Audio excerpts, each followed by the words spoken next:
Hi, this is Tim of the 1916 Company. Welcome and thanks for logging on. If you love this watch, email us, Team Mosso at the1916company.com for purchase pricing and availability questions regarding this watch.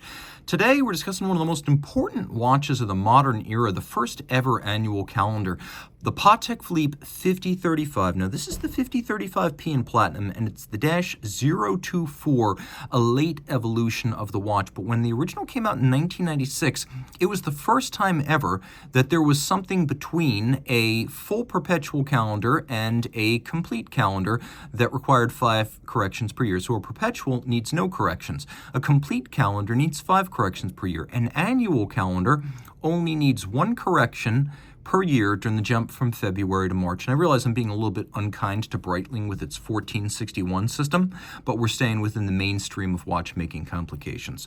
So the annual calendar here actually has more parts than Patek's perpetual, but because it's based all on wheels, it is a more durable and everyday friendly kind of complication.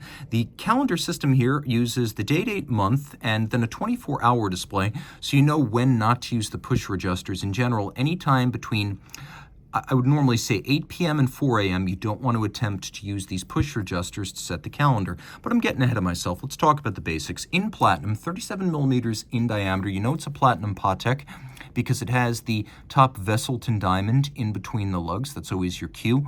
Now, there were platinum 5035s. There were not platinum 5036s. Those are called 5056s, just to keep everything straight.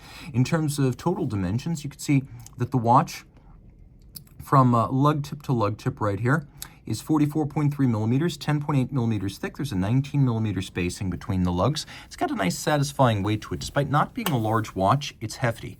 It's also a unisex size. Now this strap is a little bit stiff, and so I'm pulling it tight to make this hunker down on my wrist, but this angle always exaggerates the size of the watch.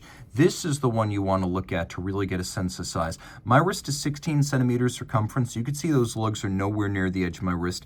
And you can see it's a flat enough watch, especially with a concave bezel, that it will fit underneath the dress cuff. So it's a dress watch par excellence, but maybe even a little bit more versatile, and I'll show you why. I think this is fine for a wrist down to 13.5 centimeters circumference. So this is something that a man or a woman can appreciate equally.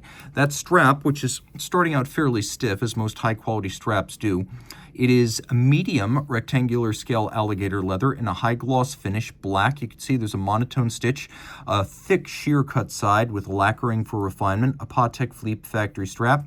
You can see in excellent condition. There's no crimping, no gouging. And then we have a simple spade-style Patek Philippe matching platinum pin buckle. Taking a look at the case, it's a fluid design, and this is Patek Philippe's own execution. You can see platinum, but also the Patek maker's mark. A screwed-in case back. You can see the crown right here is not a screw-down. It's 30 meters water resistant, so splash and rain exposure only. One element I like is that the crown is slightly countersunk, so it doesn't stick out too much. And it's a very fluid design. You can see the only real straight lines are, when viewed in profile, the case back, the junction of bezel and case, and then the interfaces of the lugs. Calatrava cross on the crown, that's the symbol of the brand. On the dial, we have this lovely vertical silver satination, a little bit like stainless steel. There's a command de fer outboard, a railroad track style minutes and seconds.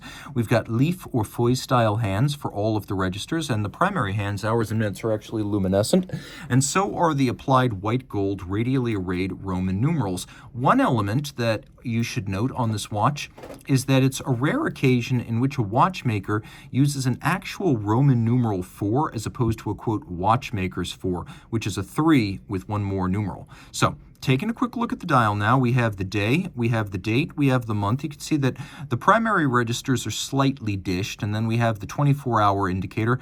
We have a little disc indicating the date, making it the most easily read of the indications, and then a running center seconds hand. Now, of course, this is a 315, which, like its successor, the 324, does not feature hacking, but notice how easily I can stall the seconds hand exactly where I want it. That is a hacking hack for these watches. Flip it all over, we have caliber 315 here. Now, this is back in the Geneva Hallmark era, which was pre-2009. I think in July 2009, they went over to the Patek seal. So here you can see the Geneva Hallmark. And the 315 is a center rotor automatic with a 45-hour power reserve. All this pivots on 35 joules. We've got a Gyromax style free sprung balance. The big difference between a 315 and a 324 is the beat rate. This is 21,600 vibrations per hour, whereas a 324 has the same power reserve, but it is a 4 hertz beat rate. Now, it's a nicely decorated movement, although I will say this, Patek's 315s were designed to be covered by casebacks, and so the 315s feature a lot of rustic elements from earlier generations of Patek movement, and the number one feature that really betrays that is the fact that you can still see the milling marks on the beveled edges a little bit.